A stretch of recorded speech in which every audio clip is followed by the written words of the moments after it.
Well, good evening. I'm Robert Wilson with Cowboy Wisdom Hypno Acuity, presenting 7 ways why a rise of responsibility and accountability. This is something that I really was out in the desert walking this morning, and I always try to be the responsible and accountable. But what I really overlooked, it ain't about being accountable and responsible to the outside world. It's about being accountable and responsible to my heart, my soul, my dreams, my daily life. It's about being accountable and responsible to myself, to my sovereign within me. So I really opened up to understand when you set a goal or an accomplished outcome, your responsibility and accountability go to that outcome. Everything out here is to be experienced to rise to that desired outcome. So for me to experience my dreams, I'm accountable and responsible for everything, to listen, question, inspiration, comprehend the wisdom and the revelations that bring that dream to be my way of life. See, one thing I want to tell everybody is dreams are your true talents. That is your authentic talents talking to you. As I instantly awaken my campaigner's courage that chauffeurs me through life with an incredible integrity, as I rebelliously rise of responsibility, appreciating my accountability, to audaciously to face my life with forthright fortitude, to embrace my enlightened, majestic brilliance, revolutionizing, adventurous, canny elegance, to dance my way through life and the world, exuding shrewd, daring, artistic nous, canonizes, clever, endeavoring, enterprising poise, to instantly understand and admit I communicate away my poverty consciousness because I learned poverty consciousness from my ancestors. The survival mode thinking, that's where our poverty consciousness comes from. And it isn't that we have it, it isn't this. It's admitting and understanding that we were presented poverty consciousness in our parents and daily life, but we taught ourselves poverty consciousness.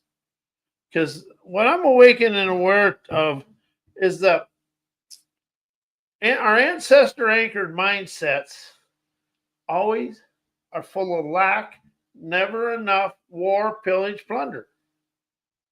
Then we become the thunderous torment of ourselves. The only one that can torment you is you. The only one that can torment me is me, and I'm really good at tormenting me, but I really have awakened to understand. If I'm starting to feel the angst, it's within me. And the more I awaken to everything is here and activated and instigated from out here to in here for me to put it out to beam the bold, enterprising acumen, magically rising me out of the current situations, the more I awakened to all the stuff I stewed and brewed and put to the outside world is inside me. The outside world is probably as innocent as anything ever is. And, everybody that's got in trouble in some situation, I understand when I do, my inner voice was saying, get the hell out of there. But I was tougher than my inner voice for about 30 minutes. And then it all turned to oil field hell. That's what we used to. I worked in oil field. Whenever we'd be in a muddy situation, snowy or unsavory, we're in oil field hell now. But the oil field was a fun time.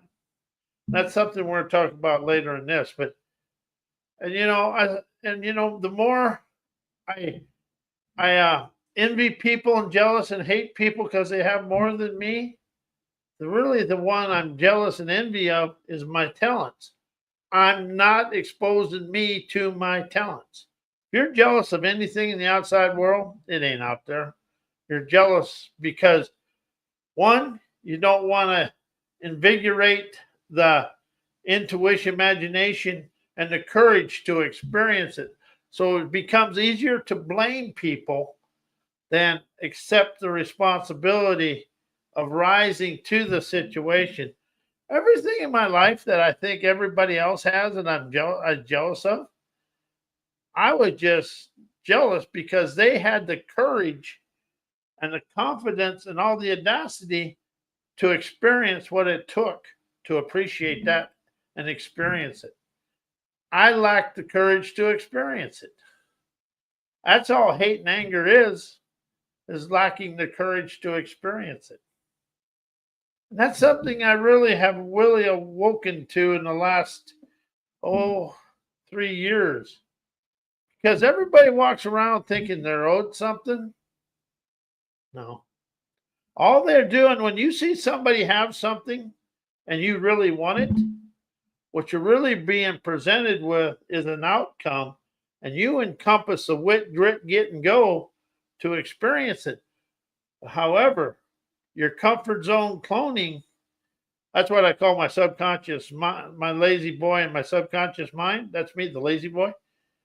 Is I lack the courage to rise and experience the experiences to get it. And that is not to get it, to receive it. And that is something I've really awakened to. Everybody says, I'm owed this. You owe me this. You owe me that. Nobody owes you anything. Nobody owes me anything. Because if I see it and I feel like it's lacking in my life, that's showing me I have everything in here to uncover, discover, and move forward. Something I've literally learned in personal growth, self-improvement, and all the psychology books, they never tell you it's inside you. They kind of massage the external world to make you think you can go there, but it's all inside you. And as soon as you say think, know, and mind, you're going into memory.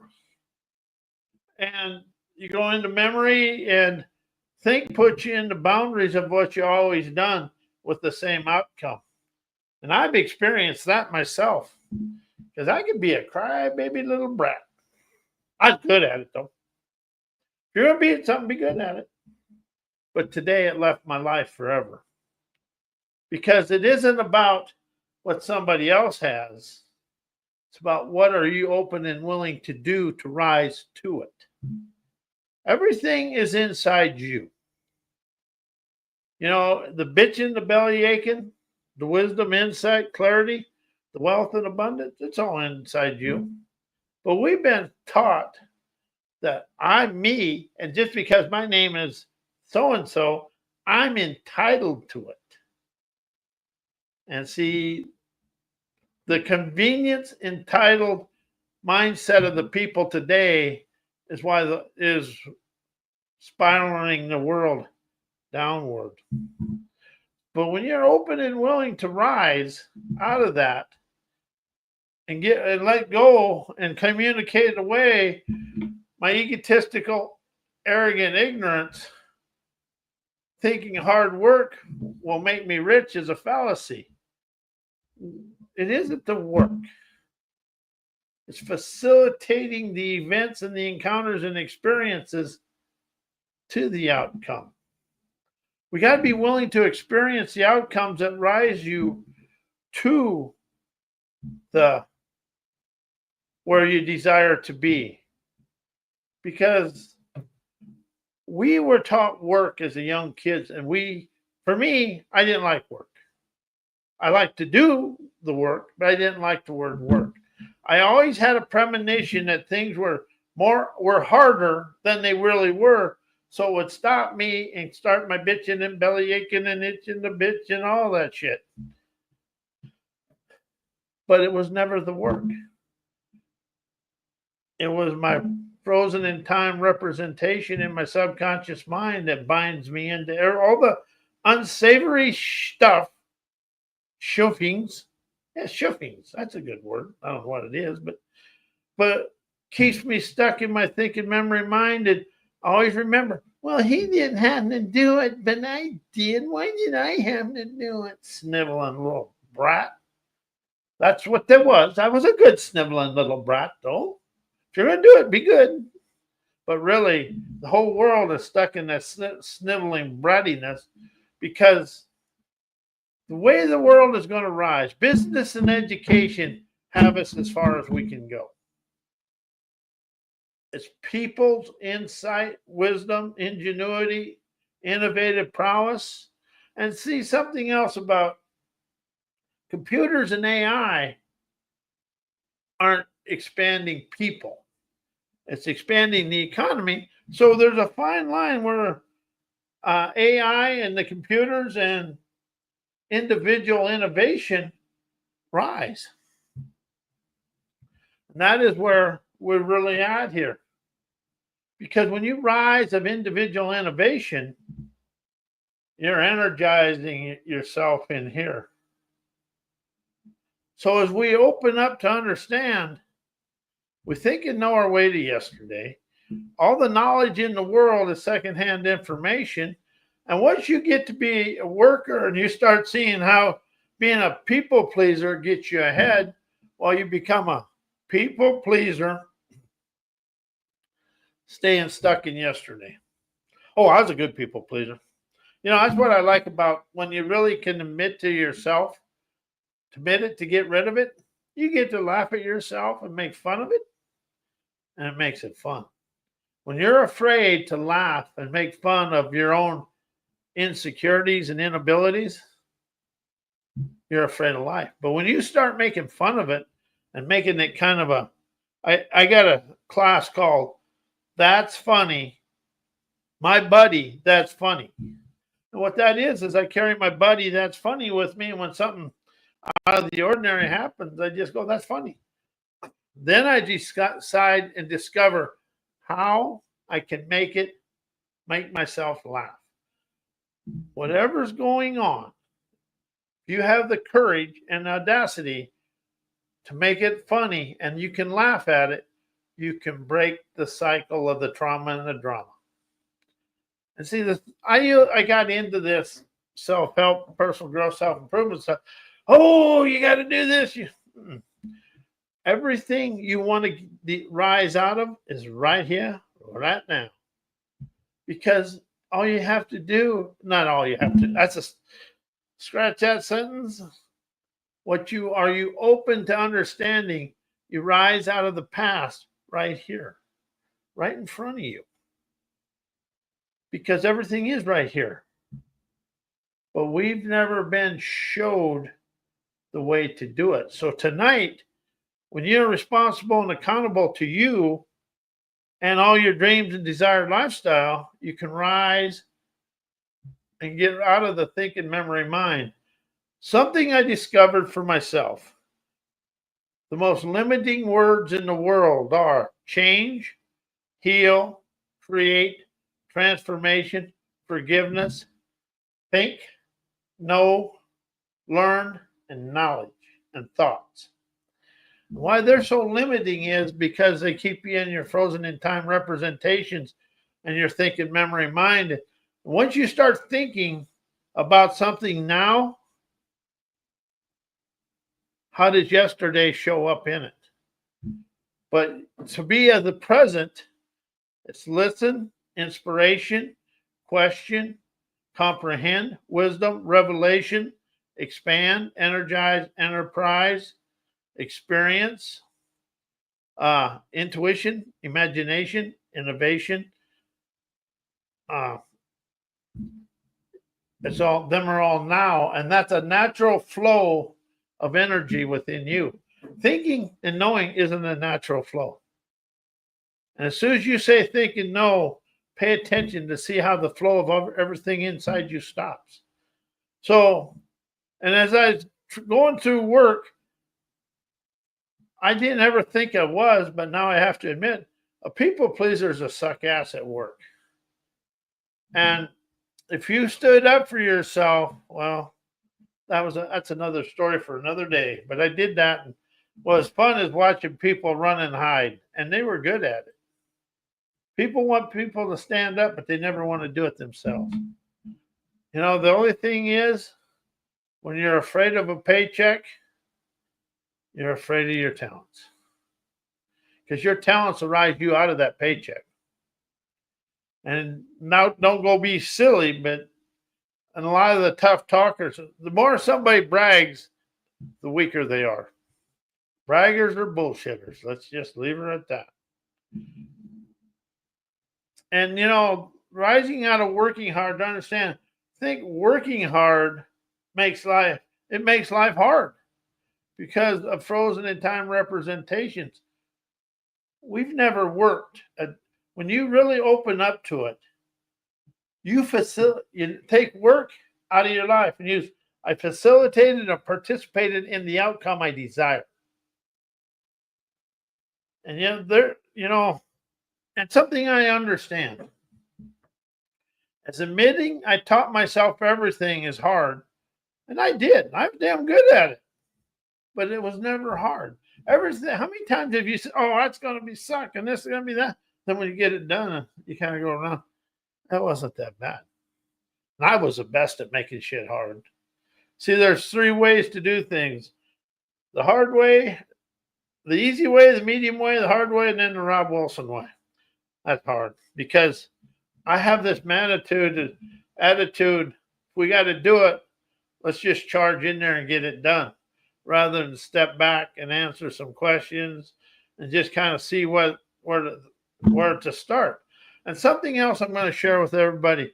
If you know somebody that's totally lazy and you have a project that's really hard, go get them. They will tell you and show you the easiest way to do it. Our thinking, knowing ancestor mind makes life hard because we come through a time when grain was shoveled by hand. We cleaned, everything was done by hand. And then as I grew older, it rose out of it, but we understood how to do it hard. And see, that's something else. You don't have to do it hard. There's always a mechanized way when you get out of that Neanderthal thinking that we got to get it done. And if it takes an extra hour because we made it mechanical, oh, that's bad. I like that when we was doing wire pulls. You spend an extra hour rigging things and you pull twice as many, but all the boss could think is the time. We're so ancestrally ingrained, and a lot of people are against mechanization in the in the electrical trade. They were. And so as I woken up to that, and now I also understand. So I blasted out of my ancestor anchored programming, turning on my here and now to naturally optimized wisdom that's easy to facilitate and participate with my daily scampers through spirit listening, imaged inspiration, questions, to flow, just to glide through my events, encounters, and experiences, instantly energizes my innerprising revelation, electrifies my trailblazer brilliance, illuminating my trails of triumph, sprees my sleek, unique talent to appreciate me and my life as I thrive of enlivened, enterprising nous, liberating, intuitive, visionary epiphanies. Neons, extravagant dreamers' paradises. Streaming my life of cascading cash flow. Something else I really want to express here. The world owes you nothing. And, we all get, I'm guilty as hell of this one. But, we always say, well, wealthy people, they had it easy. Wealthy people, they have this. I should do this because of what it is. I should have that because of me. You know, the difference between wealthy people and people that have financial challenges is wealthy people are willing to fail and trust their abilities. People that are having financial struggles are stuck in their comfort zone, and they want somebody to do it for them. And that's really something I want to understand. You know, everything you think and know is never going to rise you out of where you're at. Think and know bestows you right where you're at. Basically, think, know, learn, knowledge is all. It's an anchored, it's an ancestor anchored mindset and programming. Your intuition, imagination, innovation is your gold mine because it's unlimited. One thing, you know, you can lose a job, you can lose a house, you can lose everything, but your wisdom, insight, clarity, innovation, intuition is yours forever. 0 people can repossess that. No, the thing about wealthy people is they get tired of people hitting them up for money. But what I like watching is wealthy people know how to manipulate the series of events for the outcome they desire. The difference between wealthy people and poor people, they trusted their abilities and rose out of the poverty consciousness we've been taught. We have something I really opened up to today is the news media and all the media, they speak negativity and poverty. If you listen to them, they're nothing but victims speaking victimitis, crapitis. And that is a fact. So when you want to rise out of your situation, let go of everything you think and know. Stop thinking you're owed anything. And listen to your intuition and gently and smoothly just rise out of it. It isn't that you have to work hard. You got to be willing to put the energy into every situation to rise to your promised land. And so wealthy people are wealthy because they trust their abilities. Well, I am Robert A. Wilson with Cowboy Wisdom Hypno Acuity. And may your life be blessed as you are a blessing. And also, your wisdom is your cash flow. Your gratitude is your gusher of abundance. So thank you and good night.